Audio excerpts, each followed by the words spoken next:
El 9 de junio de 2024, la mayoría de los estadounidenses se despertaron y prepararon café. Nadie les dijo que durante la noche el acuerdo que respaldaba cada dólar en su cartera había expirado silenciosamente. El mismo acuerdo que ha estado determinando tu tasa hipotecaria, los precios de tus alimentos y el costo de la gasolina en la gasolinera durante los últimos 50 años.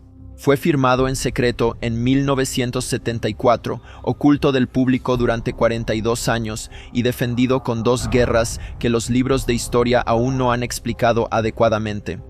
Esa mañana de domingo, mientras nadie miraba, comenzó a terminar. Las personas que lo construyeron sabían que algún día expiraría. Lo que no te dijeron es lo que sucede cuando eso pasa. El 8 de junio de 1974, exactamente 50 años y un día antes de esa mañana de domingo, el secretario de Estado de Estados Unidos, Henry Kissinger, se sentó frente al príncipe heredero saudita Fahd bin Abdulaziz, dentro de Blair House. Firmaron un acuerdo de 6 páginas.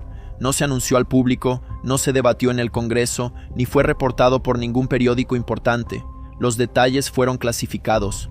Incluso la existencia del acuerdo se mantuvo estrictamente en secreto por la demanda explícita del rey Faisal de Arabia Saudita. El secreto se mantuvo durante 42 años. Cuando Bloomberg finalmente publicó los detalles en 2016, la historia apareció en la primera plana. Porque lo que Kissinger y el príncipe Fahd acordaron esa tarde no fue un arreglo diplomático rutinario. Fue el acuerdo que creó el mundo moderno. El dólar estadounidense no está respaldado por oro, no lo ha estado desde 1971. La mayoría de la gente está vagamente consciente de esto, casi ninguno de ellos ha escuchado jamás qué lo reemplazó. La respuesta está en ese documento de 6 páginas y en las consecuencias de que expire silenciosamente. En una mañana de domingo de junio de 2024, mientras un hombre paseaba a su perro y una mujer revisaba su teléfono, apenas ahora están comenzando a reflejarse en el precio de todo lo que compras. La guerra en Irán llevando el petróleo a máximos históricos, Arabia Saudita vendiendo petróleo a China en yuanes, las naciones BRICS construyendo sistemas de pago diseñados específicamente para evitar el dólar. Estas no son historias separadas, son la misma historia, la historia de lo que sucede cuando el acuerdo que respaldaba al dólar se termina.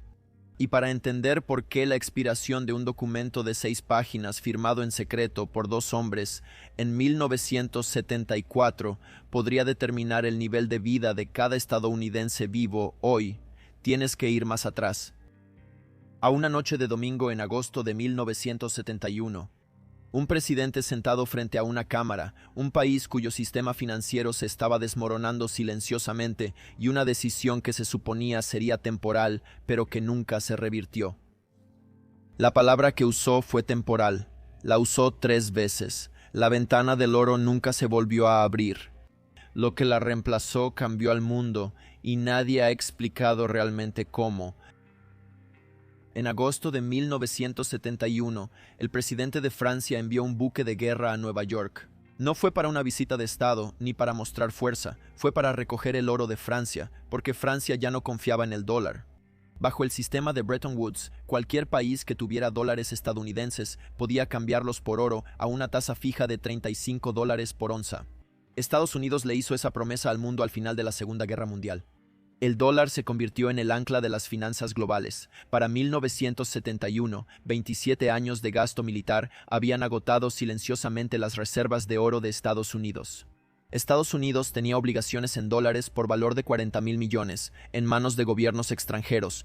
Oro para respaldar esas obligaciones, 10,000 millones de dólares, una cuarta parte de lo prometido, y el mundo empezaba a notarlo. El 11 de agosto de 1971, Gran Bretaña solicitó convertir 3,000 millones de dólares de sus reservas en oro. Inmediatamente comenzó una corrida contra el dólar. El sistema no sobreviviría la semana. Alguien tenía que tomar una decisión, rápido y en secreto. Nixon reunió a sus asesores económicos más importantes y al secretario del Tesoro, John Connally. Connally no era un diplomático. No tenía experiencia en finanzas internacionales y no le interesaba desarrollarla. 2 semanas antes, había resumido su enfoque hacia los países cuyas monedas estaban superando al dólar. Le dijo a Nixon, para la noche del sábado, la decisión estaba tomada: cerrar la ventanilla del oro. no gradualmente, no con negociación. Unilateralmente, inmediatamente. La noche del domingo 15 de agosto de 1971, Richard Nixon apareció en la televisión nacional. Llamó a la suspensión de la convertibilidad del oro una medida temporal. Usó la palabra temporal 3 veces. La ventana del oro nunca se volvió a abrir. Connally había hecho lo que vino a hacer.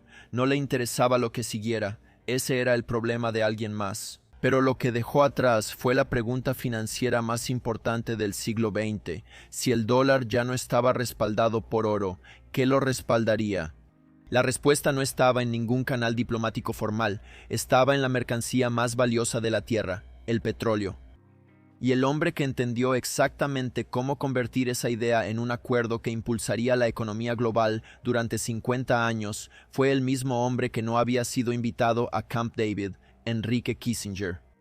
Esa decisión que Nixon tomó un domingo por la noche en 1971 es la razón directa por la que tu tasa hipotecaria es la que es hoy. La razón por la que el dólar en tu cartera vale lo que vale. La razón por la que Estados Unidos puede gastar dinero que no tiene sin que los mercados colapsen. Pero cerrar la ventana del oro sin reemplazarla fue como quitarle los cimientos a un edificio. Algo tenía que sostener al dólar. Y lo que Kissinger eligió para reemplazarlo es la razón por la que se libraron 2 guerras en Medio Oriente que la historia nunca ha explicado adecuadamente. Pero antes de que Kissinger pudiera actuar, sucedió algo que le dio exactamente la influencia que necesitaba. El mundo árabe cerró la llave y Estados Unidos descubrió por primera vez en su historia moderna que en realidad no tenía el control.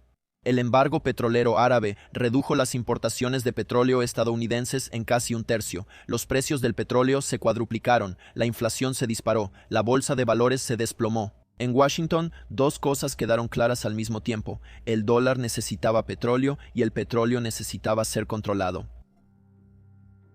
Kissinger entendía algo sobre el petróleo que la mayoría de los economistas en Washington no comprendían. El petróleo no era solo una mercancía, era algo de lo que todos dependían.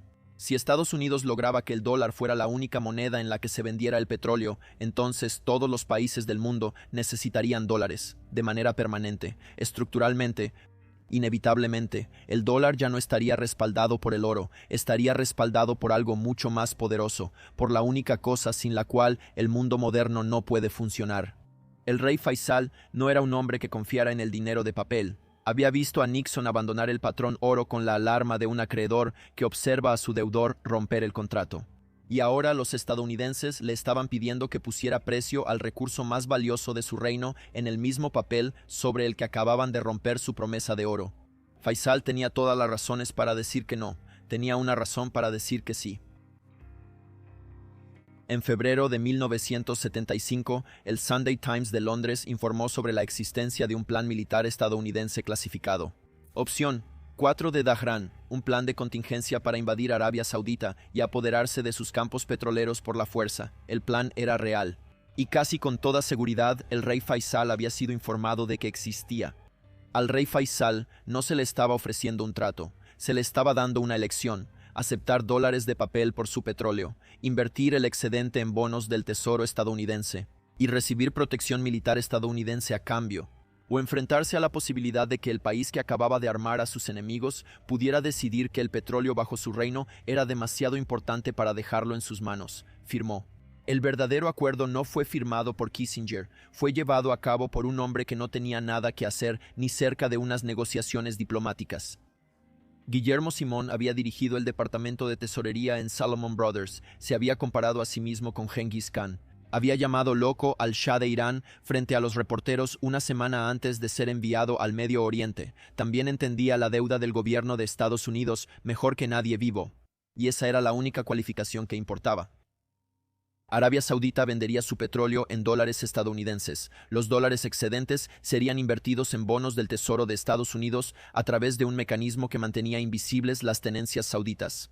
La verdadera magnitud del financiamiento saudita de la deuda estadounidense nunca se conocería públicamente. A cambio, protección militar estadounidense y un mercado garantizado para el petróleo saudita.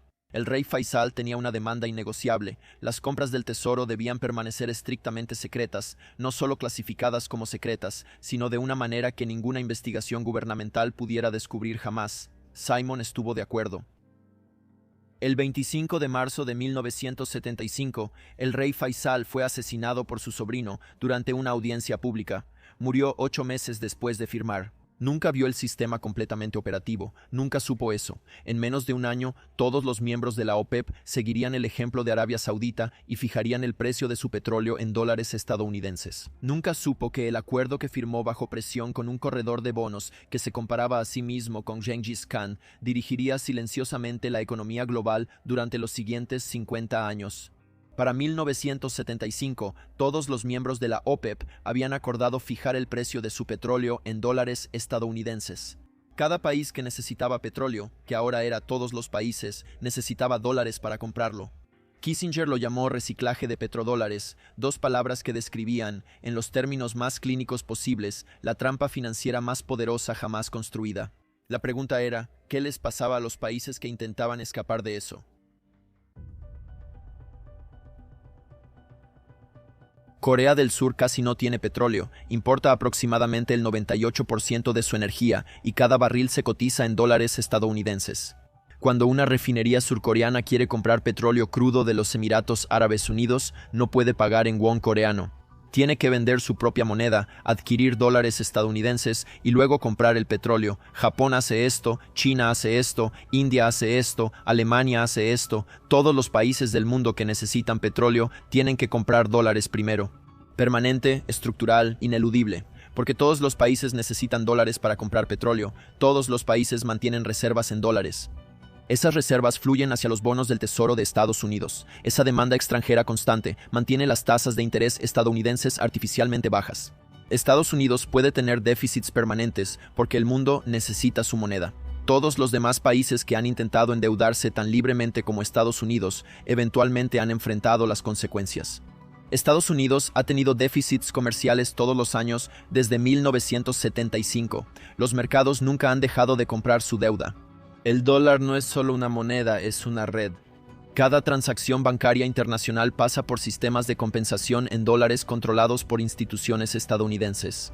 La red SWIFT coordina pagos entre 11.500 instituciones financieras en más de 200 países. Y luego está la lista. El Departamento del Tesoro de Estados Unidos mantiene una lista. Cualquier institución financiera que quiera acceso al sistema del dólar está legalmente obligada a cumplirla. Una decisión, una lista. Todo el sistema bancario global se alinea. Cuando Estados Unidos quiere destruir la economía de un país sin disparar una sola bala, cierra la llave. En marzo de 2012, los bancos iraníes fueron desconectados de SWIFT. Sin declaración de guerra, sin bombas, sin soldados cruzando una frontera, solo una decisión tomada en Washington. El rial iraní perdió el 80% de su valor. Los precios de los alimentos se triplicaron. 100.000 millones de dólares en activos del gobierno iraní, dinero que el gobierno podía ver en una pantalla pero no podía tocar, fueron congelados. Todo eso sin una sola bomba, solo la lista. El 26 de febrero de 2022, Estados Unidos y sus aliados congelaron las reservas de divisas del Banco Central de Rusia. 300.000 millones de dólares, euros y libras que Rusia había acumulado durante décadas como un colchón contra choques económicos, fueron congelados de la noche a la mañana. 300.000 millones de dólares, desaparecidos, no robados, no destruidos, congelados, visibles en papel, imposibles de tocar. El rublo cayó un 30% en pocos días. Las tasas de interés se duplicaron al 20% en una sola decisión de emergencia. Los cajeros automáticos se vaciaron. Las tarjetas de crédito dejaron de funcionar en Moscú. Los economistas que habían llamado a las sanciones financieras el arma nuclear de la guerra económica no estaban hablando en sentido metafórico. Esto es lo que el acuerdo firmado en secreto en Jeddah en 1974 siempre estuvo diseñado para construir. No solo la capacidad de imprimir la moneda de reserva mundial, sino el poder de decidir qué países tienen acceso a la economía global y cuáles no. El dólar es la autopista de peaje del comercio global y Estados Unidos controla las puertas. Los países que realmente entendieron esto sabían que desafiar al dólar no era una decisión económica. Era una amenaza para el país más poderoso del mundo en lo que más valora, y aún así, algunos lo intentaron. Irak intentó cambiar de dólares a euros para su petróleo en el año 2000. 3 años después, Estados Unidos invadió. 6 semanas después de la invasión, Irak volvió a cambiar a dólares. Libia intentó crear una moneda africana respaldada en oro para reemplazar el dólar en el comercio de petróleo. 2 años después, Gaddafi estaba muerto. Estas no son teorías de conspiración. Estas son fechas y hechos, y un patrón que se vuelve imposible de ignorar una vez que sabes lo que estás viendo. El 24 de septiembre del año 2000, Saddam Hussein anunció que Irak ya no aceptaría dólares estadounidenses por su petróleo. Todas las transacciones futuras serían denominadas en euros. CNN publicó un breve artículo en su sitio web el 30 de octubre del año 2000. Un día, y luego silencio. William Clark estaba prestando atención. Notó que después del ciclo de noticias de un día, el cambio de Irak a euros desapareció de todos los principales medios de comunicación. 2 años después del anuncio de Saddam, Irak convirtió $10.000 millones de sus reservas de dólares a euros, un desafío directo a la arquitectura de la dominancia del dólar construida en Jeddah en 1974. El 19 de marzo de 2003, Estados Unidos invadió Irak. No se encontraron armas de destrucción masiva. 8 altos funcionarios de la administración Bush hicieron al menos 935 declaraciones falsas en los 2 años previos a la guerra. El 5 de junio de 2003, el Financial Times informó que Irak había regresado al mercado internacional de petróleo. La licitación, señaló específicamente el periódico, cambia la transacción de regreso a dólares, 6 semanas después de la invasión, de vuelta a dólares.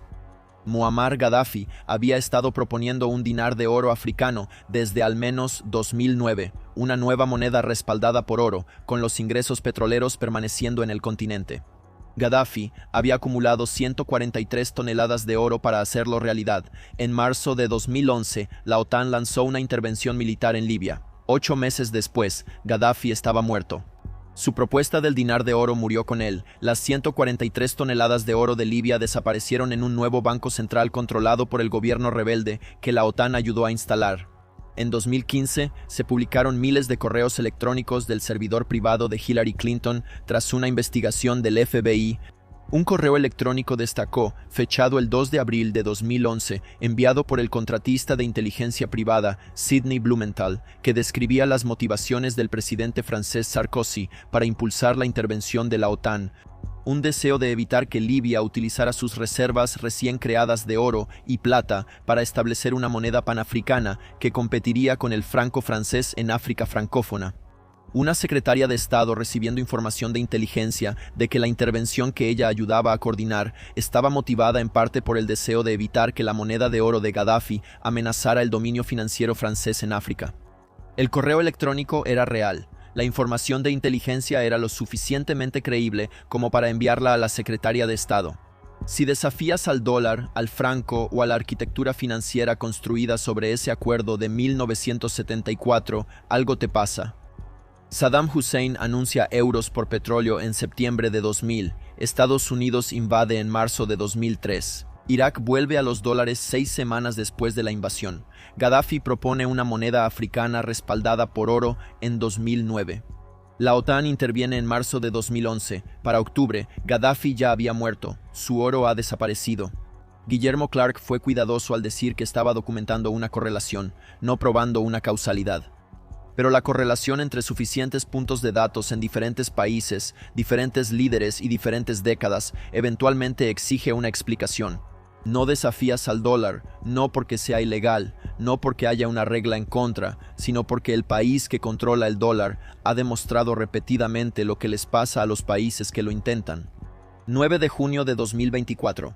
El día que expiró el acuerdo, el día que el sistema que Kissinger construyó, que Simon cerró, que Faisal firmó bajo presión y que Estados Unidos defendió con todo lo que tenía durante 50 años, simplemente llegó a su fin. Y la pregunta que nadie en Washington quiere responder, ¿qué pasa ahora? El 9 de junio de 2024, el acuerdo del petrodólar expiró. No hubo conferencia de prensa, ni anuncio oficial, ni alerta de última hora. Arabia Saudita simplemente no lo renovó. En marzo de 2023, Arabia Saudita anunció que estaba dispuesta a vender petróleo en monedas distintas al dólar por primera vez en 50 años. No es un cambio masivo, es una señal del reino que había anclado todo el sistema petrodólar para que todas las demás naciones productoras de petróleo estuvieran atentas. China y Rusia ahora realizan más del 90% de su comercio bilateral en rublos y yuanes. India está pagando el petróleo ruso en rupias. La arquitectura de alternativas se está construyendo silenciosamente mientras la mayor parte del mundo observa otra cosa. Aquí está la razón por la que esto te importa a ti específicamente. El sistema del petrodólar le ha dado a Estados Unidos un regalo por encima de todos los demás durante 50 años, la capacidad de endeudarse a tasas que ningún otro país en el mundo podría sostener. Debido a que todos los países necesitan dólares para comprar petróleo, todos los países mantienen dólares en reserva. Esas reservas fluyen hacia los bonos del Tesoro de Estados Unidos. Esa demanda extranjera constante mantiene las tasas de interés estadounidenses artificialmente bajas. Si el dólar pierde su estatus de moneda de reserva, incluso parcialmente, incluso gradualmente, esa demanda artificial desaparece.